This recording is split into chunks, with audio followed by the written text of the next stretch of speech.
Og velkommen til dig, Julie Maria. Tak skal du have. Sanger og sangskriver. Ja. Udkommet med 4. album. Kom. Det er ved at være nogle dage siden det udkom, så der er begyndt at, eller der har nået at komme en masse anmeldelser, og de er meget forskellige. Nogle er nede på 2 stjerner, og så er der altså også nogle, der er oppe på 5 stjerner. Men før vi ligesom hører, eller tager fat på nogle af deres kommentarer, så kunne jeg godt tænke mig at høre, hvordan har du det med det her album? Jeg er meget, meget glad for det album. Det rammer på mange måder hele mit væsen ind, og jeg er rimelig alsidig i mit udtryk.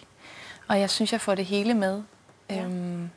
Jeg har stået selv for rigtig meget af det, eller jeg har haft mange kompetente mennesker med indover, men jeg har styret slagets gang, og jeg har ført det fuldstændig til dørs. Ja. Og jeg synes, der er nogle af mine allerbedste sange, der er på det album der. Så du er temmelig glad? Jeg er meget, meget glad. Vil du selv give det 5-6 stjerner, eller hvad? Det vil jeg lade verden om. Det må de selv bestemme. Ja. Men du har lavet sådan en dagbog, hvor man kan høre sådan lidt om, hvad der foregår i dit liv. Og vi skal se et lille klip, hvor albumet er blevet færdigt, og du er i Vega til en support-koncert. Og der fortæller du indledningsvis lige om, hvordan du har det med albumet. Lad os lige prøve at se det. Yes. Den er færdig, og jeg er blevet så utrolig glad for den. Den er sådan meget, jeg vil sige, åbenhjertet på en eller anden måde, og meget tilgængelig, sådan velkommen. Der er fandme gode sange på, det må jeg nok tilstå.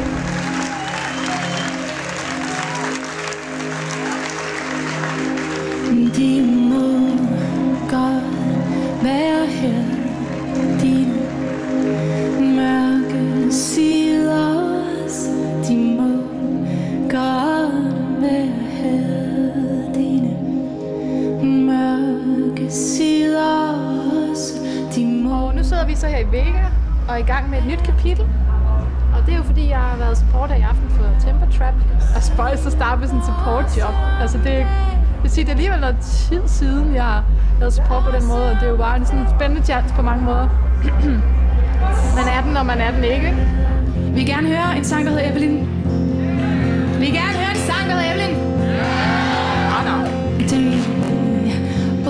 Vi fik dem sgu, og jeg synes, at det var interessant nu, hvor vi ved, at Beat blev så anden singlen. Og det var fedt at mærke, at den løftede lige til sidst også for alvor. Og sådan. Den ville gerne noget.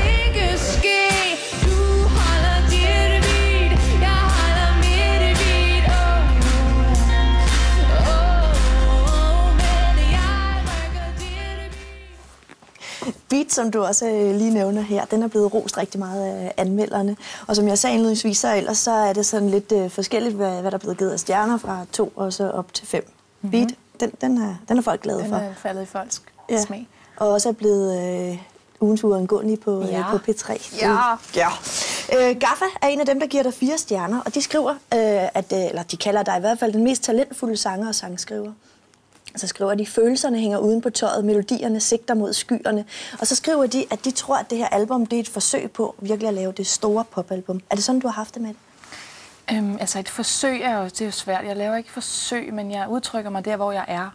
Og som jeg fik sagt før, så rummer jeg rigtig mange sider, og jeg rummer også den store popmelodi og de store følelser, og jeg er god på store scener. Ja. Jeg elsker at udfolde mig og nå ud til mange mennesker. Og samtidig så har jeg det her helt intime, inderlige rum, som jeg ikke kan efterlade ude i entréen. Det er jeg nødt til at have med. Og jeg tror, at det gør, at jeg spænder vidt.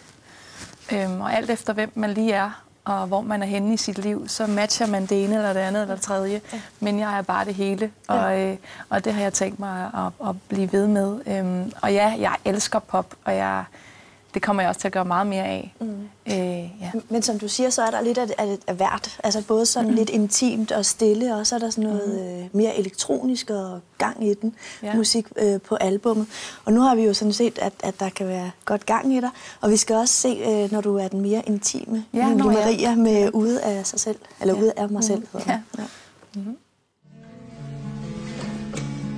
er så meget, jeg skal gøre først. Der er jo mere, hvis jeg gør det sidst. Der er så meget, jeg kunne gøre om. Det er ikke det handler om. Et eventyr satset på mig. Den hverdag, jeg gik rundt i, har forandret sig. Du står og ser på mig som en ikke noget, der skal laves om. Jeg er ude af mig selv, ude af mig selv, ude af mig selv, selv, selv, selv. Jeg er ude af mig selv, af mig selv. Bing, bing. Julie Marie, her der synger du om at være ude af sig selv. Du siger, at alt går som det skal, og hvad skal jeg gøre nu, hvor mit mørke har sagt farvel? Ja. Hvad handler det om?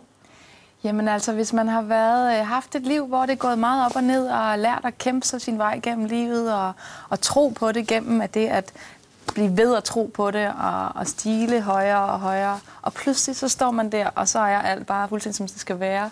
Ja, hvad så? Ja, hvad så, ikke? Og hvis man er vant til at skrive sange fra et sted, hvor at det er ensomheden, eller aleneheden, eller længten efter noget mere, eller noget andet.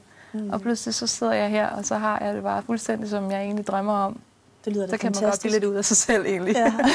Det lyder ellers meget dejligt. Det er også rigtig dejligt. Public, som også har anmeldt dig, de skriver, at de føler, at du med det her album er kommet tættere på dig, altså på din rigtige identitet, musiske identitet. Ja. Og du siger selv, at det er et opgør med din fortid. Hvad mener du med det? Jamen altså, jeg mener blot, at jeg er ude af en musikerfamilie, og jeg er blevet præsenteret med for utrolig meget musik igennem hele mit liv. Hvilket også har gjort, at jeg selv har skulle igennem en masse paletter, eller hvad man siger, forskellige genrer, og for at finde ud af, hvor er jeg midt i hele det her skønhedsvirvar af musik og toner og genre. Så dermed menes blot, at jeg kommer fra noget, som er min arv, og som jeg kendte det, fra jeg var lille, og til at finde ud af, hvem jeg er midt i det hele. Hvem er du? Jamen, det kan I jo lytte, hvis I lytter til komme. Jeg er lidt af hvert i hvert fald. Der er lidt af det hele, ja. Og ja, selvfølgelig kan man lytte til albumet, som jo er udkommet, men man kan også tage i Vega på lørdag, det kan man. Hvor du giver koncert. Det bliver så fedt. Det er så dejligt at være på tur igen. Ja, er det lige der, hvor du kan mærke nu? Ja, det der lever for alvor, ikke? Ja. Hvor man møder verden og kan give alt det, der nu er derinde, og se folks øjne og have en fest og, på den ene og den anden måde. Det glæder jeg mig meget til. Så kom i Vega, det bliver så dejligt. Rigtig god fornøjelse med Tak skal du have. Tak for besøget. Jamen i lige måde.